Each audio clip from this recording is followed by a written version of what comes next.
Yes, a little Sal Salavante slurp. How are we all doing out there in TV land? I know it's been a long time since my last video, but just haven't really been feeling the desire to crank out a ton of videos.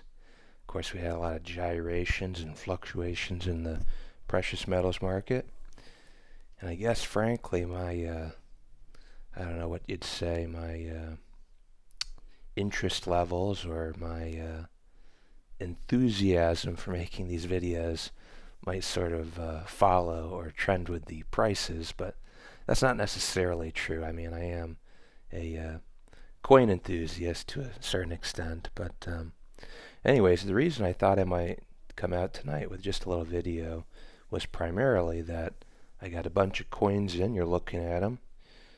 Maybe you can glance around there and see what we got in. So I thought we'd just run through.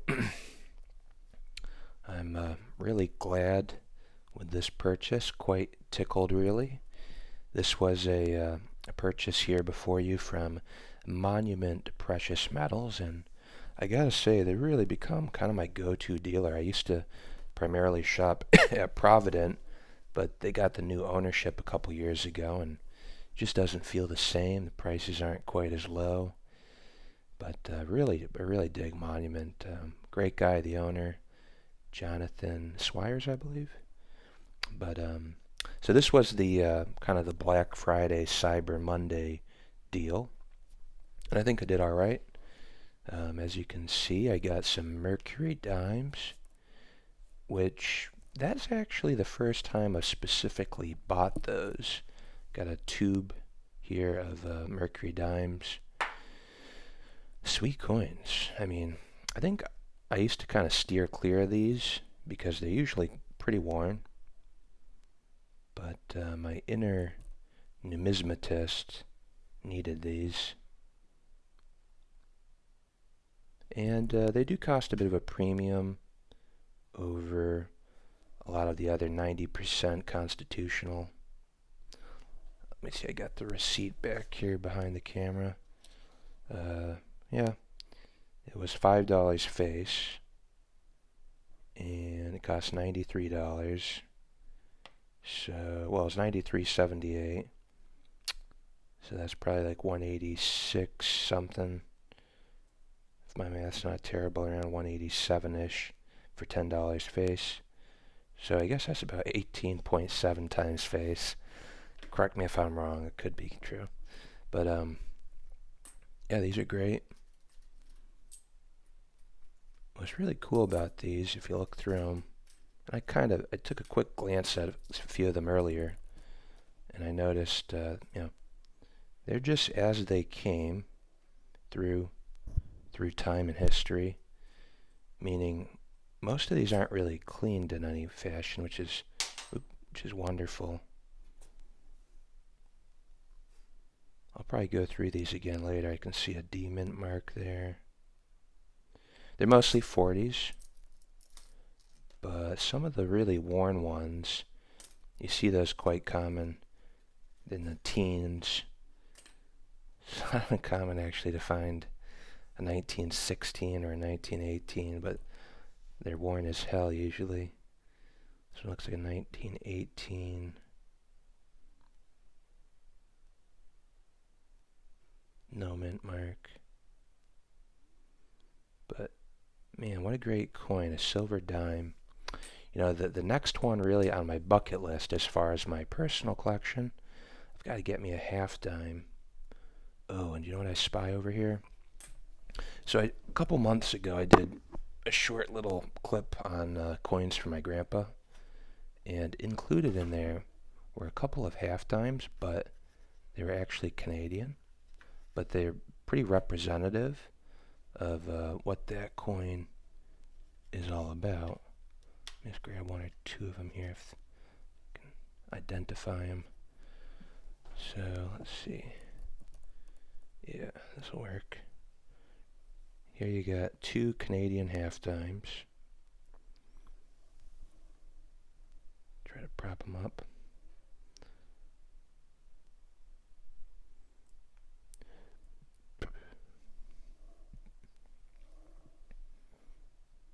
And these were made, oh, well, it says right there, 1891 and 1919. Now it's a little, these are Canadian, so they're a little different than the alloys the United Kingdom used, and of course the time periods, as we know. But these were sterling silver back then, I believe. Look at that, it's an old head.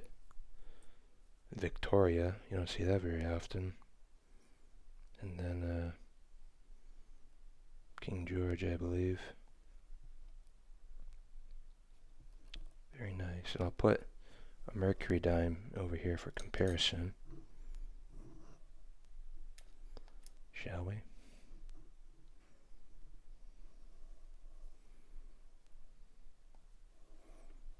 Very, very cool right there. Now the Canadian dimes, I believe, are typically a little bit smaller than the American counterpart, just a fraction. And of course, after probably oh gosh, now I forget.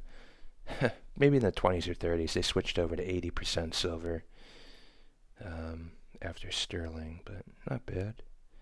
But anyways, how cool is that? I kind of like that better than having a nickel.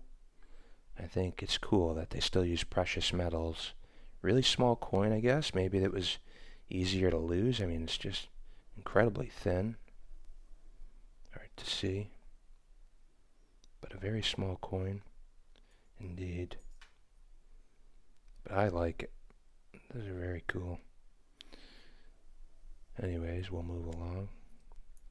Yeah, that's one of my next bucket lister type coins. I gotta get me some, well, American half dimes. They're expensive. You know, you might pay $20 for a decent example.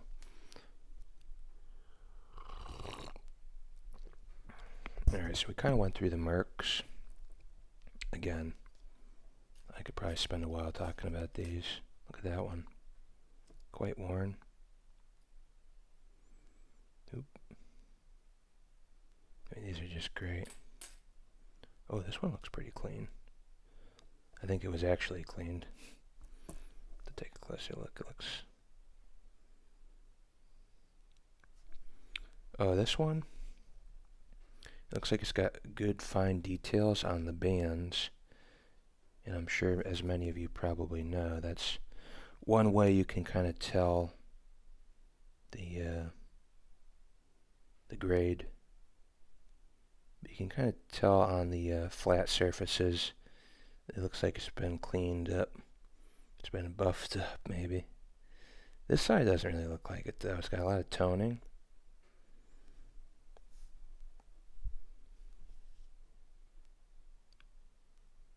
Where's that?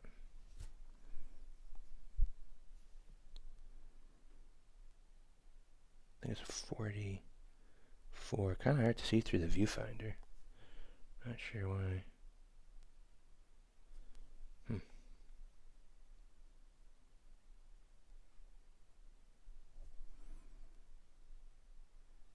Kind of hard to see with my naked eye as well. I think it's a 42. You know, you'd almost have to take the loop out. I got all the time in the world, so I want to bore you guys with a loop. Alright, let's get a closer inspection on this puppy.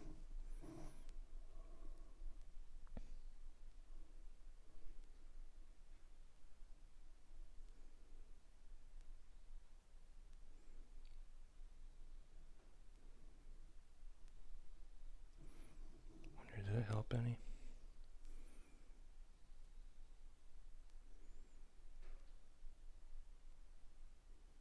Yeah, I think you can see it's 42. Alright, very, very cool. One thing, I don't know if I spilled my coffee. I got these during the summer when I was on vacation. I don't know if I include this in a previous video, but I went to a local coin shop and he just had these in his junk bin. It's a nice RMC bar. As we know, they don't really exist anymore, I don't think. But he also had a 2020 maple in there, which when I pulled these out and walked to the counter, he was a little scuffed at that fact that he had put that in there, but he charged me the junk, you know, generic prices or whatever. It was nice. Alright, so let's get to the main attraction. And that's the beautiful coins you see right there.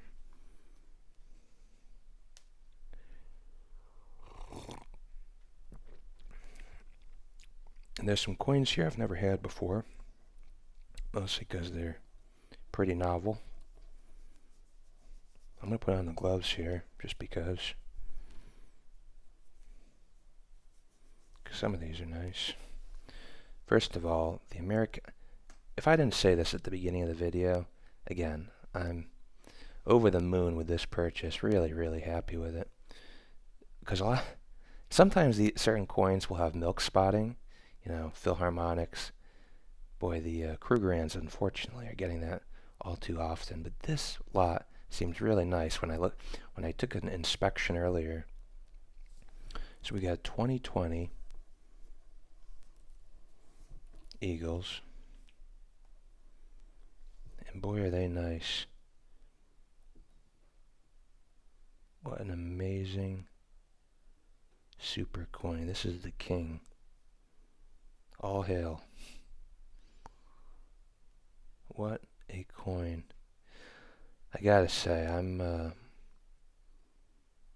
really hesitant about this new design and how that'll translate onto silver. Because, in my opinion, it looks like the new design of the eagle flying on the reverse for 2021 is a little bit too photorealistic, and I don't know if that's going to work out. Sometimes it's better to have imagery, symbolism,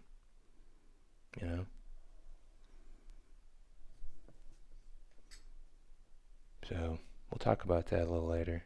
Anyways, I think I got 11. Okay, sorry about that. My storage was apparently full. Means I'm running a bit long. Anyways, so we were looking at the Eagles.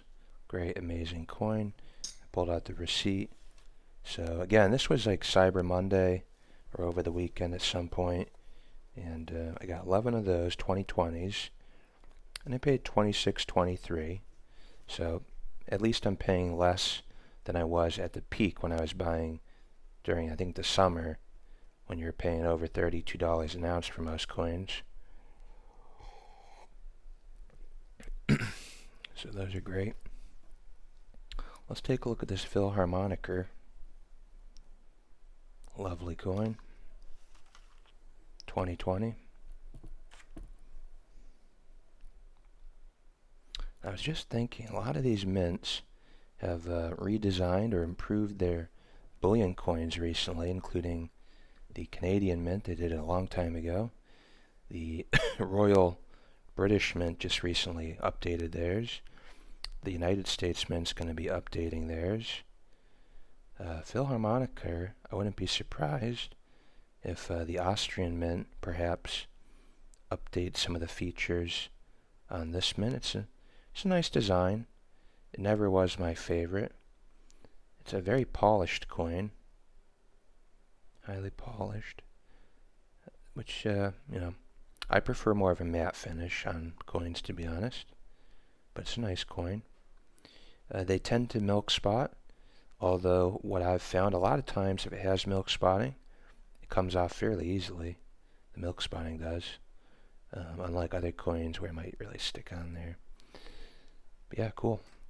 Alright, so this is a brand new coin. I've never seen these before. Kind of a novelty coin, one of those micro island nations. And obviously they don't mint these on the Cook Islands. But I didn't check who actually minted these. Probably some third-party private mint. But it's a nice design. I think it might have looked a little nicer in the photos. Kind of interesting. It's got like a matte finish in the background with like a weave pattern of some sort. Almost like the artwork you'd see on a dollar bill with the nice weave. And then some kind of ship. I think it was the what was that guy's name? Sir Cook? Captain Cook? whatever his ship was. I can't think of it. Who was Captain Cook? He was, I think he found Australia. I can't remember the exact story. I think he was one of those guys killed by natives. Captain Cook. Yeah, he might have been killed in Hawaii. He might have discovered, like, Australia and was coming around to Hawaii, perhaps, and was killed by the natives there. But yeah, it's a cool coin. These are very popular right now, the maritime issues.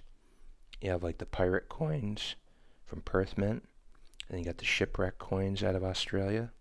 I don't really have many of those, if any, but they're really cool. $1.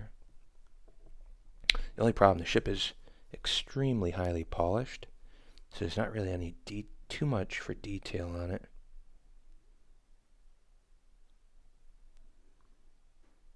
But it's interesting, and the queen is very polished. 2020. So I got two of those. Those weren't too expensive. They were actually the cheapest coin I got, I think. $25, 23 cents each. I did get a kookaburra. Not really too happy with the design on this one. Kind of boring. 2021. Perth Mint. What kind of tree is that? Looks like it's got some flowers or nuts on it. I think those are flowers. I don't like the reverse because it's like a proof-like coin. And again, I just don't like proof-like finishes. But, you know, kookaburras, you can't go wrong with a kook. It's a nice coin. Alright, now, one of my sleepers. I really love Krugerrands. They're so cool. It's got a matte finish, just like the American Silver Eagle. Beautiful design. Historic. You know, these don't just go back to the gold Krugerrands. Actually, maybe they do. The obverse, though, this goes back to the 1890s with South Africa and the Dutch republics there. But again, I was really excited with this purchase because there's no milk spotting. I've bought a lot of other 2020 or 2019 Krugerrands that have had milk spot blemishes all over. These guys, they might have a little bit of scratching just from, you know, being in the tubes. Just a little bit of surface rubbing, some minor scratches, but that I can live with. And I've said it before, if they can get their act together and really, really crack down, figure out what the problem, and it is a problem. Their mint should be doing quality control to figure it out, because if the other mints can do it, so can they. And I'm telling you, if they figure that out, these coins are amazing. Really love them. Anyways, these are the 2020s. Got two of those. Those were at $25, 73 cents each. Not bad. Amazing coin. Look at this one too. Not really any milk spots on it. Great. Well, okay, there might be two very minor ones at the top, but hardly.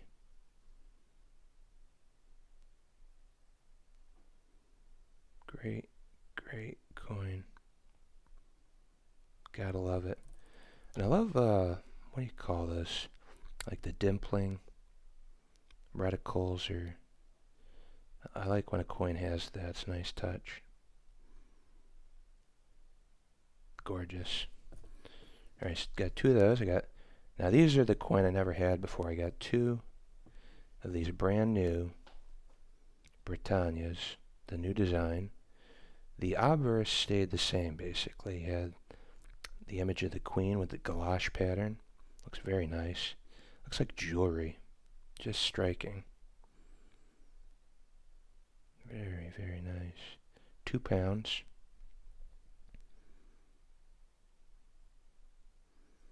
And so they added a bunch of security features.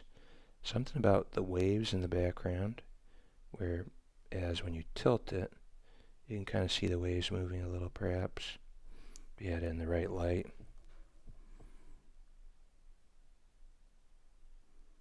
It's also a highly polished coin, so you're going to have trouble seeing it on camera.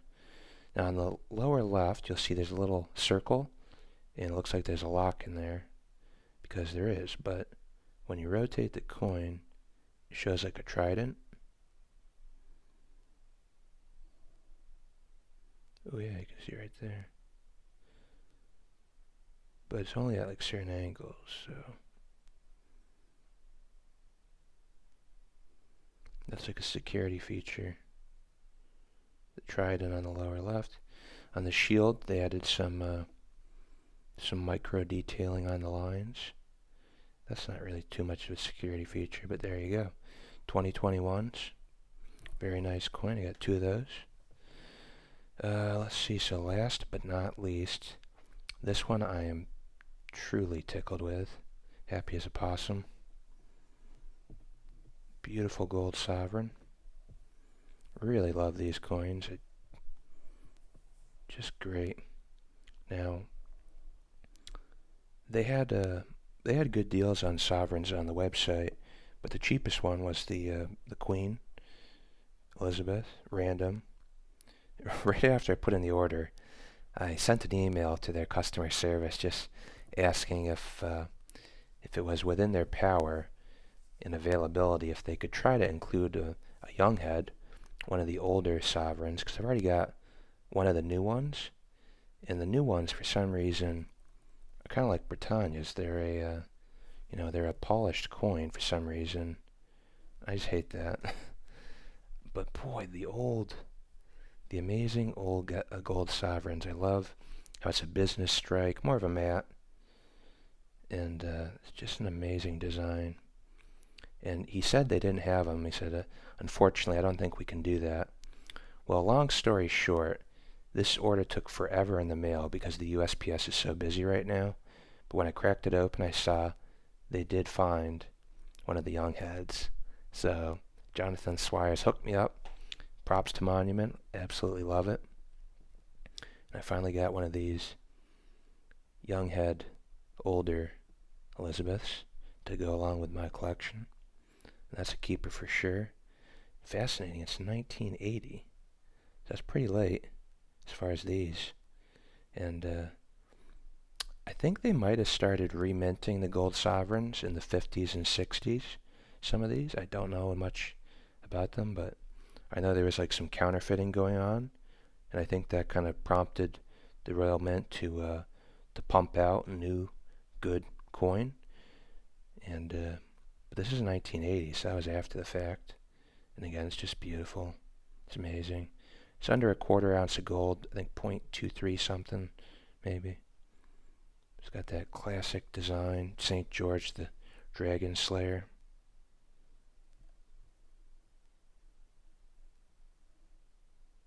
Boy, is it a great coin, 1980. Beautiful reading.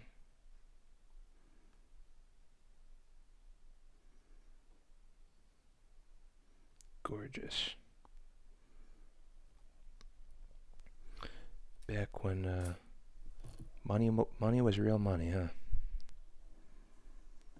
So that goes great in the collection. Alright, so I've taken enough time out of your day. Thanks for watching, everyone. And who knows, maybe I'll get the interest to make a video on something more than an unboxing in the future. I do have an order placed for the new Mexican Libertads 2020, so I'll probably do an unboxing video on that as well. Alright, thanks guys, and have a great one.